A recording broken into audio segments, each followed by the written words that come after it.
नमस्कार प्यारे बच्चों, मैं आरती आप सबका आरती एजुकेशन वर्ल्ड में स्वागत करती हूँ। बच्चों, आज की इस वीडियो में हम आपकी कक्षा 10 की सामाजिक विज्ञान विषय की वर्कशीट नंबर 36 करेंगे, जिसकी दिनांक है 26 सितंबर 2020।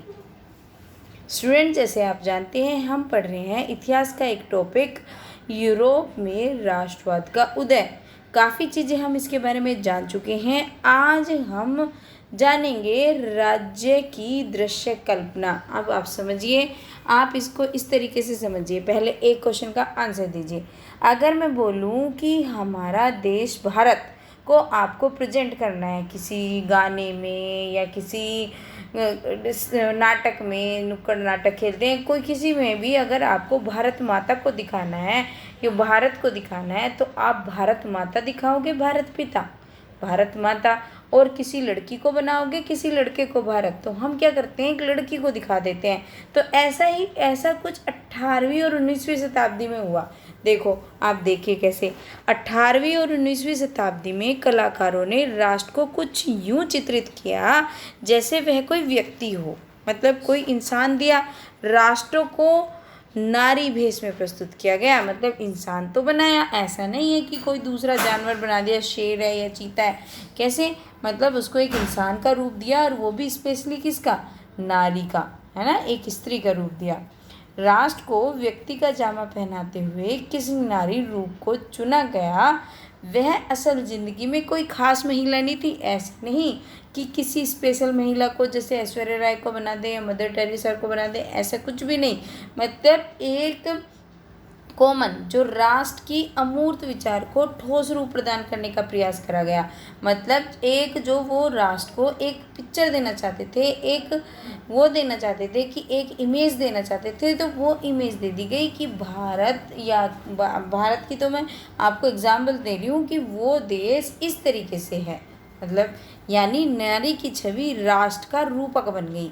मतलब जो नारी की छवि थी, अगर किसी राष्ट्र को दिखाना है अपने आप को, तो वो किसी नारी को उसके रूप में दिखाता था। फ्रांस में उसे लोकप्रिय ईसाई नाम मरियाना दिया गया, और फ्रांस में तो जो बहुत फेमस हुआ नाम, उसे क्या दिया गया, मरियाना, जिसने जन राष्ट्र के विचार को रेखांकित किया। ठीक है, जन राष्ट्र का विचार सारे में, मतलब वो उभर के आया। इसी प्रकार जर्मेनिया जर्मन राष्ट्र का रूपक बन गई, और जर्मन में जर्मेनिया फेमस हो गया।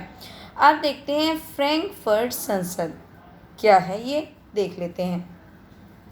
जर्मन इलाकों में बड़ी संख्या में राजनीतिक संगठनों ने फ्रैंकफर्ट शहर में मिलकर एक सर्व जर्मन नेशनल असेंबली के पक्ष में मतदान का फैसला करा, है ना।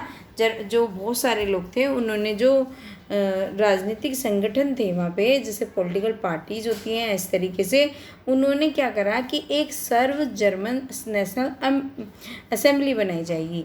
18 मई 1948 को 831 निर्वाचित प्रतिनिधियों ने एक सजे धजे जुलूस में जाकर फ्रैंकफर्ट संसद में अपना स्थान ग्रहण किया। मतलब 831 निर्वाचित प्रतिनिधि चुने गए 18 मई 1848 को, और एक जुलूस से गए, खूब शान से गए, और फ्रैंकफर्ट संसद जो थी वहाँ पे उन्होंने अपना कार्यभार संभाला। यह संसद सेंट पॉल चर्च में आयोजित हुई। कहाँ पे हुई यह संसद, सेंट पॉल चर्च में।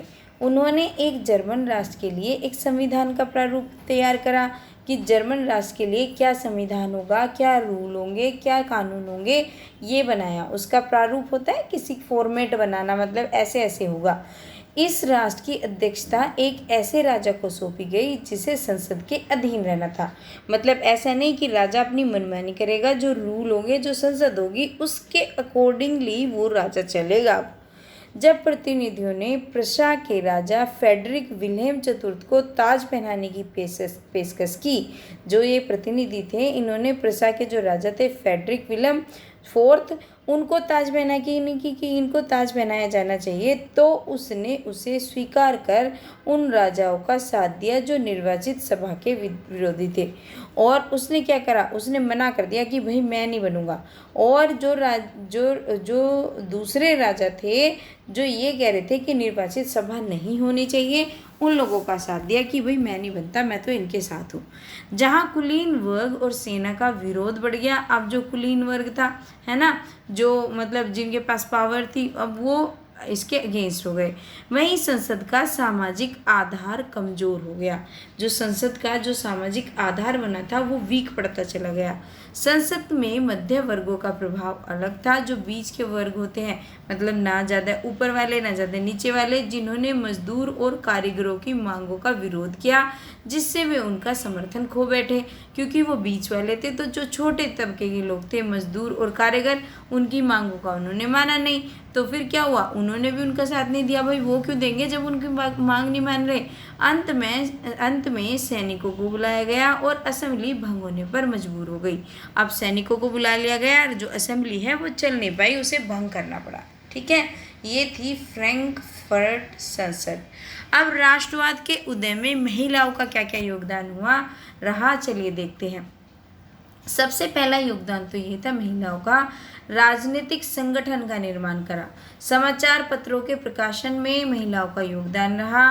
मताधिकार प्राप्ति हेतु उन्होंने संघर्ष भी किया। राजनीतिक बैठकों तथा प्रदर्शनों में हिस्सा भी लिया महिलाओं ने। तो ये चारों क्या है, महिलाओं के योगदान। अब देखिए, वहाँ के कुछ प्रतीक थे और उनका कुछ महत्व था।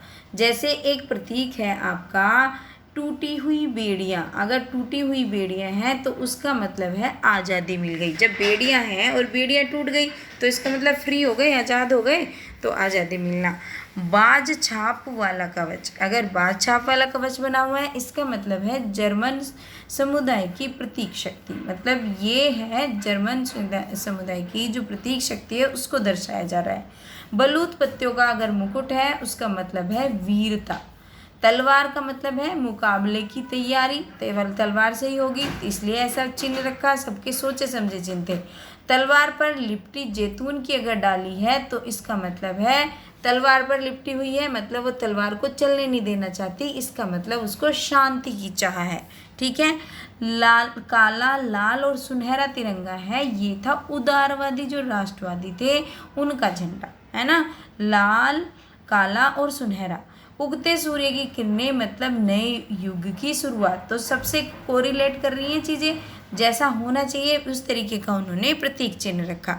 तो बच्चों, अब हम देख लेते हैं इसके फटाफट से क्वेश्चन आंसर्स। राष्ट्रवाद के उदय में दृश्य रूपकों के योगदान पर चर्चा कीजिए। तो पहले क्वेश्चन का आंसर बच्चों आप ये लिख देंगे। राष्ट्रवाद के उदय में दृश्य रूपक ने राष्ट्र के अमूर्त विचारों को ठोस रूप प्रदान करने का प्रयास किया। यह रूपक राष्ट्र को व्यक्ति का जामा पहनाते हुए जिस नारी के रूप को चुना गया वह असल जीवन में कोई खास महिला नहीं थी। इस तरीके से नारी की छवि राष्ट्र का रूप बन गई। फ्रांस में उसे लोकप्रिय ईसाई नाम मरियाना दिया गया, जिसने जन राष्ट्र के विचार को रेखांकित किया और इसी प्रकार जर्मनिया में जर्मन राष्ट्र का रूपक बन गई। तो इसका आप स्क्रीनशॉट ले सकते हैं या लिख सकते हैं, जैसे आप करना चाहें। चलिए, राष्ट्रवाद के उदय में महिलाओं के योगदान पर चर्चा कीजिए। तो ये भी हमने अभी पढ़ा है, तो इसको हम ये लिख देंगे। राष्ट्रवाद में उदय में महिलाओं का योगदान रहा। राजनीतिक संगठनों में दिया, समाचार पत्रों का प्रकाशन किया, मताधिकार प्राप्ति के लिए महिलाओं ने संघर्ष किया, राजनीतिक बैठकों तथा प्रदर्शनों में महिलाओं ने हिस्सा लिया। ठीक है, हिस्सा लिया। ठीक है, इसको लिया करिए। चलिए, अब देखते हैं तीसरा क्वेश्चन हमसे क्या पूछा है इस वर्कशीट में। तीसरा क्वेश्चन है फ्रैंकफर्ट संसद के महत्व पर प्रकाश डालिए। तो इसका महत्व आप इस तरीके से लिखेंगे। जो फ्रैंकफर्ट संसद थी उसने एक जर्मन राष्ट्र के लिए एक संविधान का प्रारूप तैयार करा। जो फ्रैंकफर्ट संसद थी उसने एक फॉर्मेट बनाया। इस राष्ट्र की अध्यक्षता एक ऐसे राजा को सौंपी गई जिसे संसद के अधीन रहना था, वरना तो पहले राजा की शक्तियां चलती थी, अब वो राजा किसके अंडर रहना था, जो संसद के अंडर रहना था। संसद में मध्य वर्गों का प्रभाव अधिक था, जिसने मजदूर और कारीगरों की मांगों का विरोध किया, जिससे उनका समर्थन खो बैठे। अंत में सैनिकों को बनाया गया और असेंबली बंद करने को मजबूर हो गई। ठीक है बच्चों, ये आप इसका तीसरे का आंसर लिख देंगे। चौथा क्वेश्चन देख लेते हैं क्या पूछा है। विभिन्न प्रतीक चिन्हों के महत्व को बताइए। तो देखिए, ये हमारे प्रतीक थे, ये प्रतीक चिन्ह है और ये इनका महत्व है। तो आप जो चौथा क्वेश्चन है, चौथे क्वेश्चन का आंसर ये लिख देंगे, ठीक है। ये आप फोर्थ क्वेश्चन का आंसर एज इट इज़ लिख देंगे, ठीक है बच्चों। तो ये थी आज की आपकी सोशल साइंस की वर्कशीट नंबर 36। अगर आपको वीडियो से हेल्प मिली है तो please like the video, subscribe my channel and don't forget to share with your friends. Thank you, students.